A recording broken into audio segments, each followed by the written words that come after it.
Assalamualaikum warahmatullahi wabarakatuh.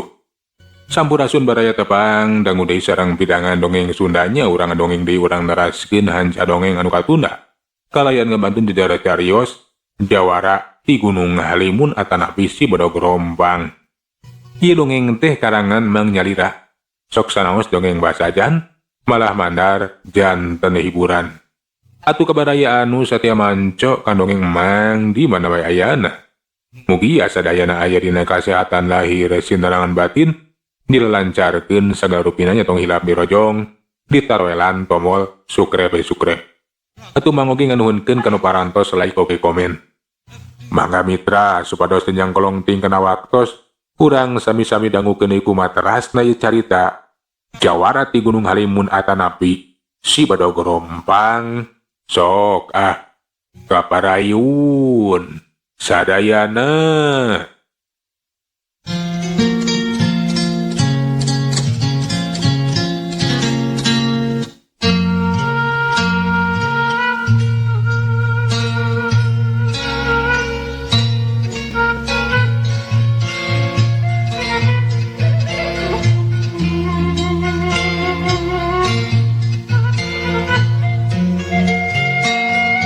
Kumaha komandan? Nah teu kunaon? Ceuk Kopral Abbas laju nyamperkeun we ka sabda. Henteu Kang, teu kunaon. Alah gehel teh. Teteh lagening masih kene bisa kabur tah si jahat teh. Nya teu sangka. Sugan teh moal bisa kabur. Ayo Kang, urang udag deui. Ceuk sabda kituna teh langsung ngabalasat lumpat. Baretak atuh Kopral Abbas oge mung katinggalin. Duanana teh ngadon asruk-asrukan deui neneangan eta jalma jahatna. Sacroning lumpat asruk-asrukan ceuli sabda teh mani curinghak antaran ngadenge sora lalaki kolot anu marurung ngararasakeun kanyeri. Dan bae lain sora si Jagalapati ieu mah. Nah sora saha atuh? Reg atuh sabda teh ngarandeg. Nah eureun, nah aya naon komandan ieu teh? Kukuring gadenge sora lalaki kolot Kang. Anu humarurung, sorana hawar-hawar ti kajauhan. Boa-boa suara jalma anu tadi bisa ngeloloskeun diri nya teh jalma jahat. Lain Kang. Lain suara eta jalma jahat. Ieu mah sorana ge jiga kolot. Hayu, leuwih hade ge urang pariksa. Urang teang eta sumber sora. Kituna teh bari ngajakan Kopral Abbas ngajugjug ka belah kidul lantaran eta suara teh cenah kadenge ti belah kidul. Belesat sabda teh lumpat ka kidulkeun lanjut dituturkeun ku Kopral Abbas. Basa geus arek tepi ka sumber sora. Aneh sora teh bet ngajauhan jika anu hanteu matuh di eta patempatan. Tetel eta sora jalma teh hanteu matuh atawa hanteu cicing di patempatan. Ayeuna kadenge kukuring ngajauhan. Kade sabda bisa didengan unggul. Angaranan di leuweung ieu. Bari jeung wayah kiwari bisi we sora dademit atawa sora jurig. Lain Kang, lain sora jurig. Tapi sora jalma hayu we urang udag deui. Urang beakeun kapanasaran teh Kang. Atuh duana nanti pating baratak dewe ngudag-ngudag eta sora. Beuki lila nu lumampah teh beuki jauh. Malahan mah beuki asup ka jero leuweung. Karasa hawa teh mane nyelecep tiis. Mane nembus kana tulang. Malahan mah aya halimun anu kanel. Eta halimun teh jiga anu nyebutan Rusia. Rusia anu segancangna kudu kapanggih. Reg atuh sabda teh eureun sakedapan mau kudu merhatikeun we sakasabotireun eta patempatan. Suara eta lalaki anu marurung teh teu jauh ti dieu geuning. Tah ieu nama cicing. Ngan ti belah mana nya? Nu bener sabda. Narik kuring mah teu kadenge geuningan. Kadi Kang. Sok teh dengekeun. Sing bener. Puseurekeun eta pangrungu teh. Nya. Sorana teh leutik nya, bener.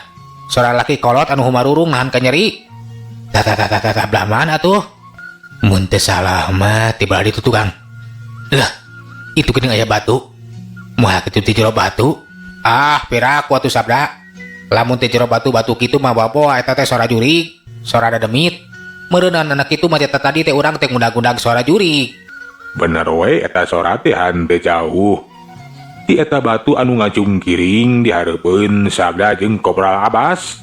Tuan teh merhatikeun eta batu. Ngan bae matak aneh, basa geus disidikeun mah.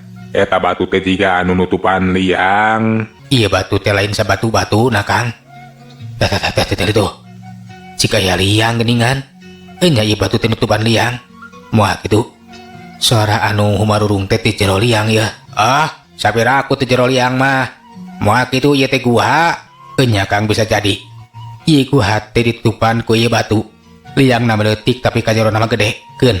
Urang bukakeun ieu batu teh. Cek sabda kitu nate laju atuh eta batu teh diangkat, dipindahkeun supaya hanteu nutupan kana eta liang. Barang batu geus dipindahkeun teh lah bener eta teh mangrubakeun liang. Anu ka jero nama guha anu ka cidalegana. Tetera bener Kang. Ieu teh guha. Heuleuk geuning bener ieu teh guha. Kumaha geus kieu? Urang asup ka jero, tapi kade bisi teh sayang oray, dar urang nuan ti leg-leg oray. Nya mudah-mudahan we lain yang oray atuh Kang. Ayo urang asupan. Bisi akang sieun makeun. Kuring anu ti heula, tuturkeun we kuring. Nya ari komandan anu ti heula mah heug lah. Ayo urang asupan. Duanana teh laju asup ka jero eta gua. Barasat di batrean, teteh lah gening di jero nama lega gua teh. Duanana lempang ngalaunan hati-hatina ker. Beki jero teh katempo aya cahaya obor. Pugohe atuh mani kaget rek pati ngararaneg. Alah, tinggal itu komandan. Geningan aya obor. Anak itu mah bener ieu teh guha. Aya jelema anu nyicinganana. Nya Kang, urang kudu waspada. Ieu guha teh dicicingan ku jalma. Buapa jalma jahat anu keur teteangan ku urang teh. Dumuk matuh di ieu guha. Ketayap duanana teh kieu mah lebih hati-hatina karatu lempang teh mani keketeyepan. Meh wae hanteu nimbulkeun sora. Basa anu lempang geus beki jero. Breh katingali ayeuna mah. Tetera di eta guha teh geuning aya rohangan. Sora jalma anu humarurung teh beki jelas kiwari mah.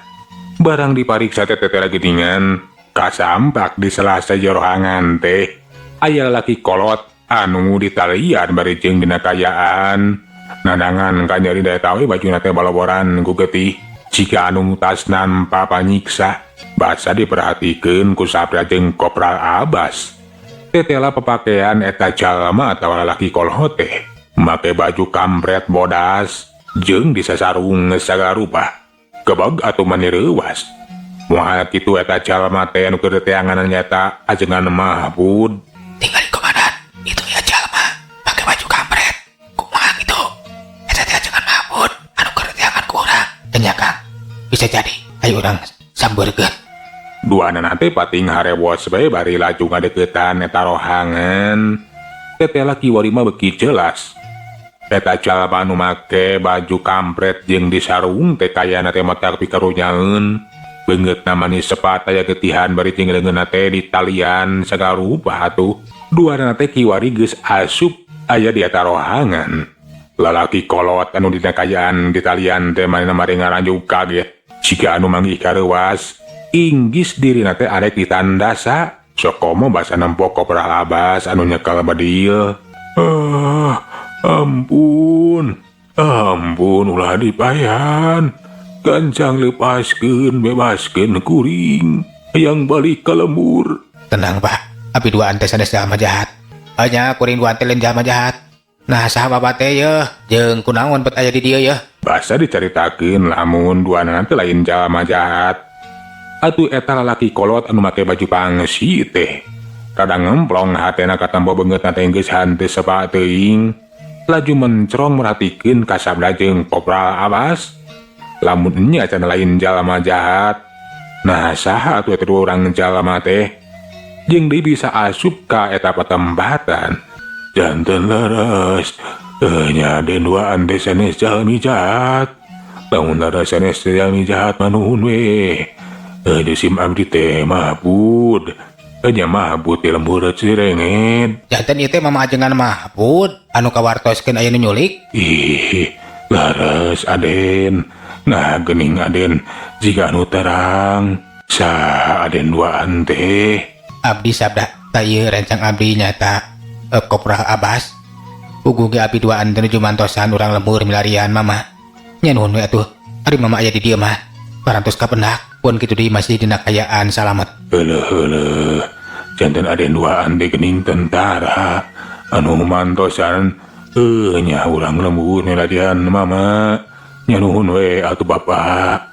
Nah, ugu Terus isi abdi aya nu nyulik diculik ku jalma jahat malihan mana dengan banyiksa salami di perjalanan oge diseseret dipapaksa kedang ngiring ka dieu marihan mah namai oge parantos disiksa dipaksa kedang ngagabungkeun diri sareng gerombolan tak itu bapak. Janten mama diculik teh nyaeta keduh maksad gerombolan teh ngajadikeun mama teh anggotana. Leres pisan Aden malihan mama mate dipiwarang nganakan jalmi orang lembur supados kersaeun jadi anggota malahan manam mama teh diancam saupami nya mama teh kersa nurut kana kahoyong eta gerombolan mama teh bakal dipeunjit. Karunya teuing atuh mama, tapi tenang ayeuna keneh ku abdi duaan tangtus bakal ditulungan mama bakal dibebaskeun. Ih nuhun pisan bapak nuhun pisan. Katinggal ayeuna mararai ajengan mabut teh hanteu sepateuing lantaran aya tentara anu arek tulungan. Set sabda teh nyabut si Rompang arek menggatkeun tali anu nalian eta mama ajengan mabut tapi kakara oge arek ngeureut eta tali aya cirim anu ngacohelat bari ngaulag-ulah nepikeun arek ngalepaskeun cenah mama ajengan mabut. Ulah wani-wani rek ngalepaskeun si mabut sia kurang ajar. Puguh we atuh nu tiluan teh mani curi ngakaget. Bereh katingali aya lalaki kolot anu make baju sarua hideung. Pikeun sabda jeung Kopral Abbas manggeus hanteu biru ka eta jalma teh lantaran kungsik papanggih. Kungsi adu hareupan eta jalma teh tajalian ti Ki Baidah. Ki Baidah geuningan tetela urang duaan teh dipanggihkeun di dieu. Wanian jaduan teh ngudak-ngudak nyusup asup ka jero pademukan aing deuleu maraneh geus moal bisa saramet maraneh ulah ngimpi arek nulungan ngebaskeun si mabut bakal jadi milik aing eta jengan teh lamun gekepeteuh teu nurut kana kahayang aing bakal dipeunjit. Tetela geuningan maneh Baidah anu geus nyulik ajengan Mahfud teh ugu ke kuring duaan teh keur maluruh neneangan ieu ajengan Mahfud meureunna nu diculik ku maneh. Nu nyulik nama lain aing deuleu sia sabda tapi anak buah aing sia geus kurang ajar. Anak buah aing nu ngaran si Jagapati nepikeun katatu di jero anu parna gara-gara sia kugituna sia moal arek dibere ampun bakal ditewak, bakal dicangkalak, bakal dibeunjit. Lamun nyamannya boga maksud arek nyangkalak kuring. Sok, urang buktikeun, urang teruskeun tarung teh. Kurang ajar sabda. Ayo, tuturkeun ngaing deuleu, urang di luar. Cik eta Ki Baidah ngajakan sabda kaluar ti jero eta gua. Urang tarung we cenah dinu lega nyata di luareun gua. Kapaksa we atuh sabda teh kudu ninggalkeun lajengan mabut lantaran kudu nyang hareupan eta Ki Baidah. Sabda jeung Kopral Abbas kiwari manggeus aya di luareun gua. Malahan mah teu geus silari buru-buru we atuh loba anu naluturkeun nu tajalian ti anak buahna Ki Baidah. Sabda jeung Kopral Abbas teh pada ngepung we pada ningker.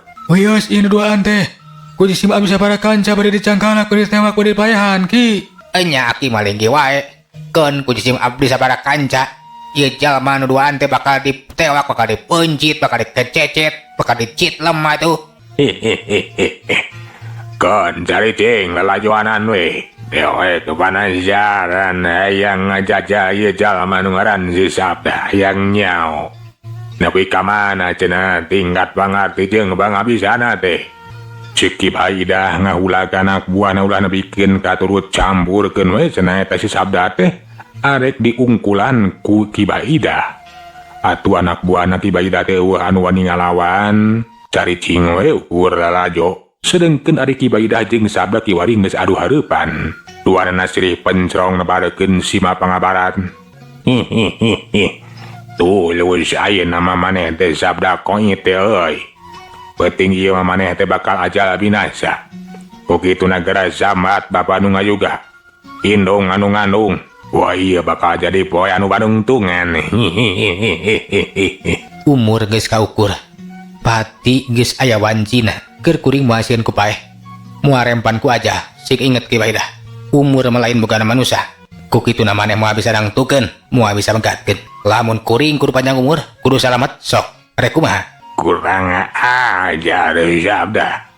Rasakeun tada sajada.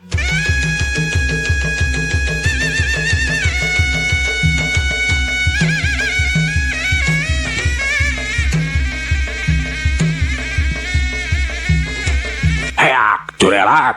Ki Baidah miheulana rajang bari jeung geus nyabut pedang. Pedang teh disabetkeun arek nigas kana beuheung sabda. Tapi sabda ge rikat manehna geus taki-taki lajuna kis eta pedang ku si Rombang.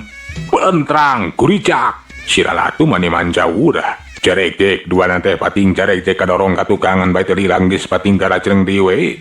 Ki Waring geus metakeun pakarangna sewang-sewangan. Keur anu lalajo mamatak paur atuh nyaksianana. Duana teh pada buka pakarang anu sarua hebatna. Mun seug di antara anu duaan teh anu cileureunna moal teu cilaka atuh. Malahan mah bakal tatuparna. Bisa-bisa nepikeun ka buntung atawa nepikeun ka ajal binasa. Terang pakarang geus jadu deui puri nyai. Dajeleng. Ki Wari sabda teh nyusul tepus panarajangna hiu beureup can rek ngahanca kana pueuh ceuli. Tapi Ki Baidah ge hanteu mikeun atuh lamun kudu kabeunangan mah. Rikat manehna teh ngalaok plos. Beureup sabda teh unyamos ukur ngakan tempat kosong. Hiu korebat. Ki Wari mah pedang Ki Baidah rek nyabat kana suku sabda. Kentak sabda teh atuh ngajauh ka luhur kalayang. Plos pedang hanteu keuna. Hiu. Bedog sabda Ki Wari mah arek narok kana babatok eta Ki Baidah. Tapi Ki Baidah ge hanteu cireureunna atuh. Laju nada eta bedog teh make pedangna pelentrang. Bedog sabda bisa ditadah. Puguh we atuh balukarna eta Ki Baidah teh nepikeun ka ngarempeyek. Dina kayaan kitu sakilat sabda teh mata dampal sunat teh najong kana nada Ki Baidah hiuk cebrot. Tapi eta Ki Baidah teh ukur ngagibeuk we awakna saeutik. Net nelakeun lamun Ki Baidah teh boga daya tahan anu kacidak kuatna.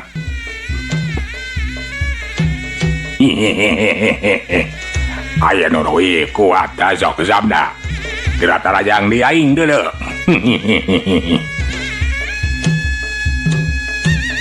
Ayo urang teruskeun ieu tarung teh.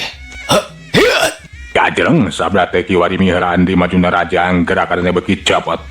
Sabda anu ngagunakeun jurus bandrongna. Ki Wari mah nyasar bagian handap anu diincer teh tajalian ti kadua suku Ki Baidah.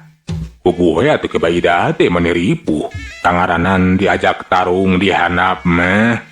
Sabarakali maneh teh kudu ngakajeleng ka tukang nyingkahan panarajang sabda anu ngabahayakeun. Mun seukeun teh bisa disingkahan teh pasti we atuh cenah sukuna teh bakal buntung.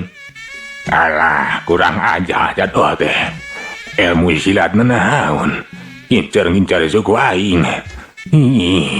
Tapi keun hayang nyaho nepikeun ka mana cenah kahebatan eta si sabda teh. Kitu cek terentas hate Ki Baidah anu beuki panasaran we. Cuelat. Kajeleng. Gerakanna mungguh cepet kadenge sora anu ngaguru. Nandakeun Ki Baidah teh Ki Wari geus mimiti ngagunakeun ajen kasaktena. Teu kanyahoan cirim Ki Baidah teh Ki Wari geus aya nampeu di sagigireun sabda. Bari laju nyabatkeun pedangna hiu. Lamun seug lain sabda mah moal teu geus sapat atuh beuheung teh beunang disabet. Tapi kentak sabda nakis make si Rompang pelentrang. Bari sakilat dampal sukuna arek nyejek kana palangkakan. Nganaroka ya gerakan Ki Baidah memang ngecobot. Nyaw-nyaw geus mindah tempat. Plos satu tajongan sabda teh nyamos ukur ngakan kana tempat kosong. Hiu. Ki Wari mah pedang teh arek ditarokeun kana sira sabda. Belenrang beunang ditadah deui ku si Rombang. Kitu jeung kitu we nu tarung teh acan kanyahoan nah sacenah anu bakal unggul. Kopral Abbas anu lalajo mainan jadi salempang. Inggis we sabda teh bakal tetereleh jajaten cenah ku eta Ki Baidah. Anu sakitu hebatna sakitu cepetna gerakanna teh. Tetele teh si Ki Baidah teh hebat oge. Boga ilmu nanahaun gerakanna cepet pisan. Lamun sik lain sabda mah moal teu cilaka atuh sagebrakan oge. Tetela duana teh pada hebatna. Can kanyahoan saha nu bakal unggul. Kitu cek kerantas hate Kopral Abbas. Manehna hayang beuki panasaran atuh ngalajoanan di we. Katingali Ki Wari mah sabda teh musirkeun kakuatanana. Si Rompang teh katabo manipa tinggal ter. Sabda dang tukeun sikap na kudu sagancang nawe cenah mungkas lumakuna eta tarung. Lamun aing tarung terus-terusan serupa kieu mah nepikeun ka iraha oge moal aya nu eleh mah aya nu meunang enya kudu dipungkas ieu tarung teh. Sabada musirkeun tanaga saktina kana eta bodoh si Rombang. Sabda teh awakna ngagajleng ngabalesat gerakanna mungguh cepet jiga nu ka bawah hibar we ku si Rombang. Puguh we atuh Ki Baidah teh mending ngarajuk kaget. Lantaran sabda teh jiga anu bisa hibar we ka kalayangan malahan menyamar merimatakeun si Rombang. Anu sakitu but-bet pikapaureun matak pikasieun. Sakapeung mah si Rombang teh muih kawas kolecer. Sakapeung mah nyabat arek nigas kana beuheung. Kapaksa atuh kudu disinggahan jeung ditadah ku eta pedangna. Belentrang, beletok. Kiwari mah eta pedang teh nepikeun ka botong. Gajleng atuh. Ki Baidah teh reuwas. Tetela geuning cenah eta bodoh si Rombang teh sakitu hebatna. Pedang pusakana teh nepikeun ka potong.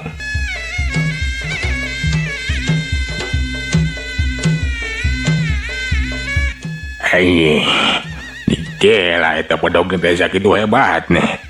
Najan bodoh ketemu na Rombang. Tapi boga kasaktin luar biasa. Cilaka kaya kieu mah. Aing geus kalengitan bakarang. Ki Baidah mimiti kaeuntreupan ku rasa kasalempang. Inggis dirina anu kasoran kateter oleh jajahaten. Sedengkeun ari sabda anu geus bisa motongkeun pedang musuh laju ya atuh narajang beki karang jeung ngabahayakeun. Malahan masa kala ieu mah panarajang sabda teh kena pisan kana sasaran. Hiuk jebrod deku. Ki Baidah teh meh-mehan we ngacengkang atuh. Lantaran karasayeuna mah tenggelan jeung tajungan sabda teh kacida bedasna. Bahasa sabda ngagajleng deui arek nu tepus panarajangna. Gentak Ki Baidah teh ngagajleng ka tukang. Bari sakirat ngaguarekeun teuing nanahaon tina balik bajuna geus kitu dialungkeun. Paradug. Haseup manimulak tetempuan jadi kahalangan. Basa haseup geus beurai teteh lah. Eta Ki Baidah jeung anak buahna teh geus lus-lus duka ting ka mana. Kawas tambah geus ngejat kalabur ninggalkeun eta patempatan. Kalah ka kalabur geuningan. Cik sabda sakedapan mah ukur ngajanteng we merhatikeun kasabudeureuan eta patempatan.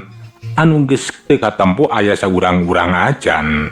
Kopral Abbas raju nyampeurkeun. Tetela geuningan kalah ka kalabur. Kumari geus kieu komandan. Nya Kang. Leuwih hade ayeuna mah urang nulungan ngabebaskeun ajengan Mahmud. Nulungan ajengan Mahmud leuwih penting tibatan budak eta jalma jahat. Nya ayeuna leuwih hade ke nulungan ajengan Mahmud lah. Atuh nuduaan teh supaya ka jero gua arek ngabebaskeun nulungan ajengan Mahmud euleuh mitra. Waktos na parantos teu nyekapan sagala urang tuna jajar carita Jawarati Gunung Harimun atanapi si badak Rombang dugi ka dieu. Urang teraskeun dina sari anu salajengna. Manganuhunkeun tina sadaya perhatosanana. Hapuntenna tina sadaya kakiranganna nya mangundur. Assalamualaikum warahmatullahi wabarakatuh. Ciao.